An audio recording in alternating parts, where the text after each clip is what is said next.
আমি আমার দিক থেকে বলতে পারি রাজনীতির অবস্থা আসলে আমাদের খুবই বলতে পারি শোচনীয় এখন। কারণ আমাদের জনগণের দাবি ছিল একজন ভালো মানুষকে নৌকায় উঠাবো আমরা, কিন্তু আমাদের মাননীয় প্রধানমন্ত্রী তার সিদ্ধান্ত আমাদের সর্বসর্বা, কারণ আমরা সবাই বঙ্গবন্ধুর আদর্শের সৈনিক। তো উনি আমাদের এবার নমিনেশনটি আমাদের নৌকার প্রতীক দিয়েছিলেন জনাব শামীম হককে, যে বর্তমানে সভাপতি হিসেবে আমাদের ফরিদপুরে আছেন। কিন্তু আমাদের জনগণ চাচ্ছিল একজন জনবান্ধব নেতাকে, যে আমাদের বিপদে থাকে, যে শিক্ষিত, যে সন্ত্রাসী পালে না, যে চাঁদাবাজি করে না, যে ভূমি দখল করে না, এমন একজন একে আজাদ চাচাকে। তো এখন আমাদের আজকের পরিপ্রেক্ষিতে বলতে পারি আসলে আল্লাহ যেটা করে সেটা আসলে ভালোর জন্যই করেন।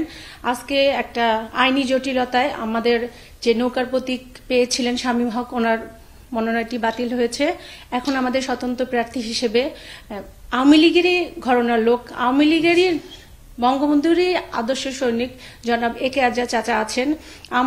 আমি একটা বলতে পারি যে আমরা ফরিদপুরে যারা, বা আমার সিনিয়র যারা ফরিদপুরে যারা বর্ষিয়ার নেতা, আমি বলতে পারি বিপুল ঘোষে সেন্ট্রাল কমিটির সদস্য, তারপরে খলিফা কামাল উদ্দিন একজন মুক্তিযোদ্ধা এবং কোতোয়ালের 15 বছরের সভাপতি, সৈয়দ মাসুদ হোসেন সাবেক সেক্রেটারি, সুবল কাকু উনি সভাপতি ছিলেন সাবেক, তারপরে আপনি বলতেন ফারুক হোসেন, তারপর আরো আমি অনেক নাম বলতে পারি একসাথে, এখন বলতে চান যারা ধরতে পারেন আপনি ফরিদপুরের বর্ষিয়ার নেতা এবং যারা ফরিদপুরের আওয়ামী লীগের ভিত, তারা কিন্তু আসলে জনাব একে আজাদ চাচার সাথে আছেন।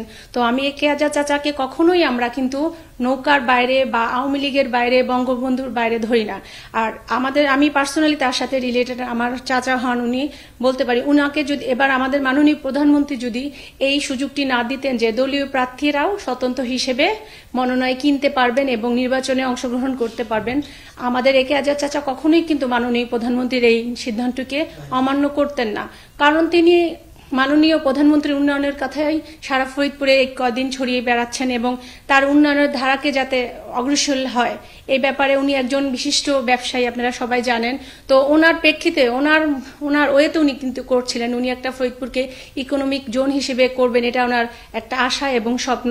তো উনি কিন্তু অবশ্যই আমি বলতে পারি যে উনি শেখ হাসিনা মাননীয় প্রধানমন্ত্রী ওনার বাইরে না, বঙ্গবন্ধুর বাইরে না, আওয়ামী লীগের বাইরে না। তো এই প্রেক্ষিতে আজকে যে সিদ্ধান্ত হয়েছে, আমি আইনের প্রতি শ্রদ্ধাশীল, সবসময় আমরা অবশ্যই আমাদের আইনের প্রতি শ্রদ্ধাশীল। আইন যেটা করেছে সেটা হয়তো ওনাদের দিক বিবেচনা করেছে, সেক্ষেত্রে এখন একে আজাদ চাচা আমাদের স্বতন্ত্র প্রার্থী।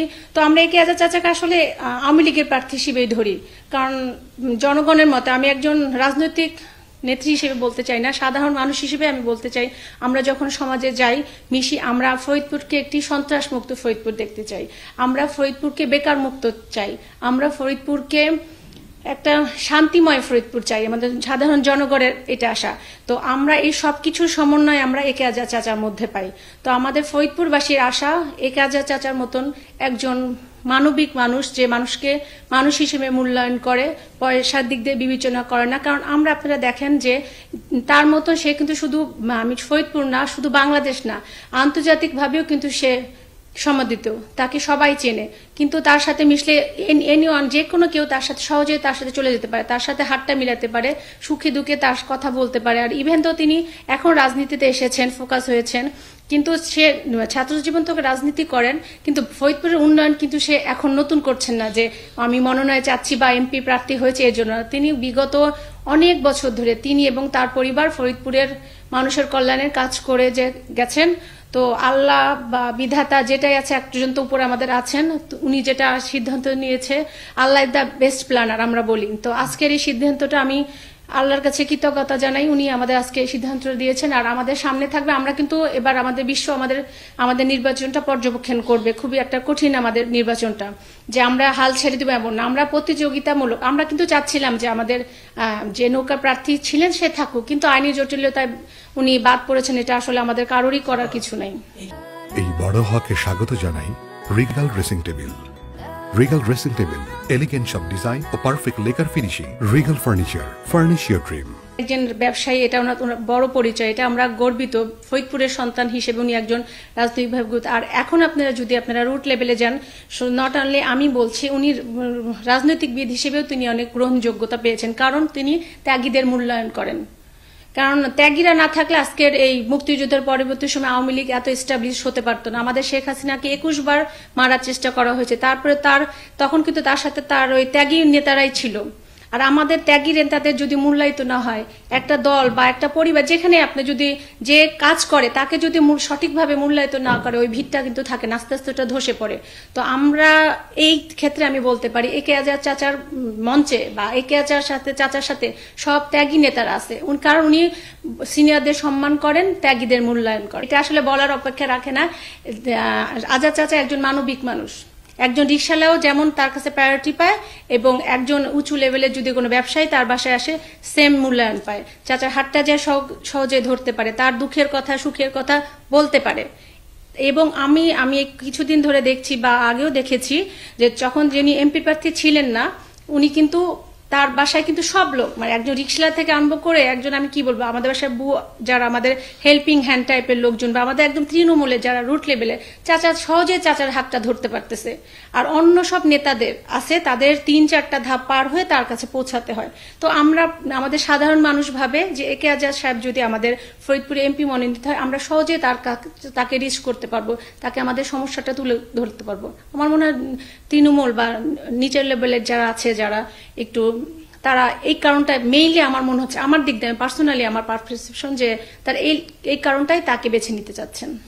এই প্রেক্ষিতে আমি বলছি অবশ্যই একে আজাদ চাচা, কারণ তার আসলে তুলনা হয় না। যদি শিল্পায়ন আপনি একটা হয়তো জানেন বা জানেন না, আমি বলছি পর্ষা একটা আমাদের জায়গা আছে, উনি একটা ট্রেনিং সেন্টার করেছে, সেখানে অনুন্নত বা যারা শিক্ষিত না 8-9 পাস ছেলেমেয়েরা উনি 3 মাস বিনা পয়সায় উনি ওখানে ট্রেনিং দিচ্ছেন এবং চাকরির ব্যবস্থা করে উনি ঢাকায় নিচ্ছে। ইতিমধ্যে আপনাদের অবগত করছি প্রায় 300 ছেলে মেয়ে আমাদের চলে গেছে এবং উনি কিন্তু দক্ষিণ বঙ্গটাকে, আমাদের নেত্রী বলেছে পদ্মা সেতু হওয়ার পর যে সব ব্যবসায়ীদের যে এই পাশ, মানে আমাদের দক্ষিণবঙ্গটাকে, পদ্মার এই পাটটাকে মানে শিল্প উন্নত করতে, এই প্রেক্ষিতে তিনি প্রায় 200 বিঘা জমি কিনেছেন, ওইখানে উনি গার্মেন্টস করবেন।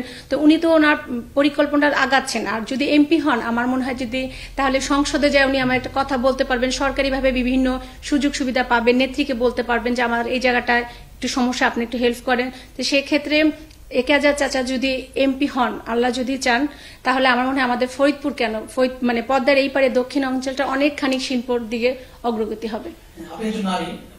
আমি আসলে নাগরিক, আমি তো নারী, সব আমি যেহেতু নারী, আমি নারীদের নিয়ে একটু বেশি কথাই বলবো, তাদের চাচ্ছি। আমরা আসলে একে আজাদ চাচার কাছে আমাদের চাওয়া যে নারীদের যাতে নারীর ক্ষমতায়ন, সবাই আমরা বলি নারীর ক্ষমতায়ন, আসলে অনেক ক্ষেত্রে আমাদের নারীর ক্ষমতায়ন হয় না। আমরা চাচার কাছে এটাই আশা থাকবে, নারীদের যাতে তিনি সঠিক মূল্যায়িত করেন এবং নারীদের ক্ষমতায়নের বিষয়ে উনি কিন্তু খুবই সম্মানিত করেন সবসময় নারীদেরকে। আমি দেখেছি যে সব জায়গায় উনি নারীদেরকে প্রেফারেন্স করেন। আর নারীর প্রতি যে সম্মান, একে আজাদ চাচার কাছ থেকে এটা আসলে অনেকের শিক্ষার বিষয় আছে। তো সেক্ষেত্রে আমি বলতে পারি যে একে আজাদ চাচার কাছে একটাই আমাদের চাওয়া, যাতে উনি নারীদেরকে মূল্যায়িত করেন এবং তাদের ক্ষমতার সঠিকভাবে তারা যাতে ব্যবহার করতে পারেন, এটা একটা সুব্যবস্থা করেন। অবশ্যই আমি জানাবো, কারণ আসলে স্বতন্ত্র প্রার্থী একটা, এবার আগের প্রিভিয়াস ইয়ার্স এর স্বতন্ত্র প্রার্থী আর এবারে স্বতন্ত্র প্রার্থী কিন্তু পুরোপুরি ডিফারেন্ট। আপনার কারণ জানেন, আমাদের মাননীয় প্রধানমন্ত্রীর মানে নির্দেশে কিন্তু আওয়ামী লীগ কর্মীরাই কিন্তু স্বতন্ত্র প্রার্থী হয়েছে। তো সেই ক্ষেত্রে আমরা কিন্তু আমাদের বাইন্ডিংস নাই, প্রতীকটা একটু আমাদের সমস্যা ছিল যে নৌকা অথবা নৌকা না। আমি এটাই বলি যে নৌকা অথবা নৌকা না, আমি স্বতন্ত্র প্রার্থী বলতে এবার আলাদা কিছু ধরছি না, কারণ বেশিরভাগ দলীয় প্রার্থীরাই যারা মনোনয়ন পাননি আমাদের শেখ হাসিনার নির্দেশে তারাই কিন্তু স্বতন্ত্র প্রার্থী হয়েছে। সেক্ষেত্রে এখন আমাদের তো বিভাজন একটা হয়েছে, এই নৌকায় অনেকে আমার দলেরই অনেকে কাজ করছেন। আমি তাদের বলবো, আমরা আমরা ফরিদপুরে সবাই, আমরা ফরিদপুরে আমরা দল মত নির্বিশেষে, এখন যেহেতু আমাদের একে আজাদ চাচাই আছেন, স্বতন্ত্র প্রার্থী হলে উনি আওয়ামী লীগের আসলে প্রার্থী, উনি শেখ হাসিনার লোক, উনি বঙ্গবন্ধুর আদর্শের সৈনিক। তো আপনারা আমাদের সাথে আসেন আর আমরা আপনাদেরকে সাধারণ গ্রহণ করব, কারণ একে আজাদ চাচা আমাদের নির্দেশ দিয়েছেন, আমরা কোন রকম, আমরা আমাদের দিক দিয়ে কখনো কারোর আমরা খারাপ চাই না, আমরা কখনো কাউকে কোনো প্রতিশোধ পরায়ণ আমরা না, যেহেতু আমাদের নেতা না প্রতিশোধ পরায়ণ, আমরা এভাবে চাই না। 2-1টা বিচ্ছিন্ন ঘটনা হতেই পারে, সেটার জন্য আসলে একে আজাদ চাচা দায়ী নাই। আমি নিজে পার্সোনালি বলি, আমার মহিলা আওয়ামী লীগদের আপনারা যারা ছিলেন, আপনি আমাদের সাথে কাজ করেন একে আজাদ চাচাকে বিজয়ী করার জন্য আর ফরিদপুরকে একটি সুন্দর করে গড়ে তোলার জন্য আপনারা আসেন, আপনাদেরকে আমরা আসলে এইটা আসলে বলার অপেক্ষা রাখে না। ইনশাল্লাহ এবারে আমাদের শেখ হাসিনার স্বপ্ন এবং আমাদের আন্তর্জাতিকভাবে আমরা আশা করছি আমাদের এবার নির্বাচনটা সুষ্ঠু এবং অবাধ হবে। আর যদি আমি বলি ইনশাল্লাহ যদি সুষ্ঠু অবাধ নির্বাচন তো হবে, এটা যদি হয় আজাদ চাচার বিজয়ে বা আজাদ চাচার জয়ে আমি নিজে পার্সোনালি বলি আমরা বলতে পারি আমরা মানে ধারণা করতে পারি সে বিপুল ভোটের ব্যবধানে সে জয়লাভ করবে।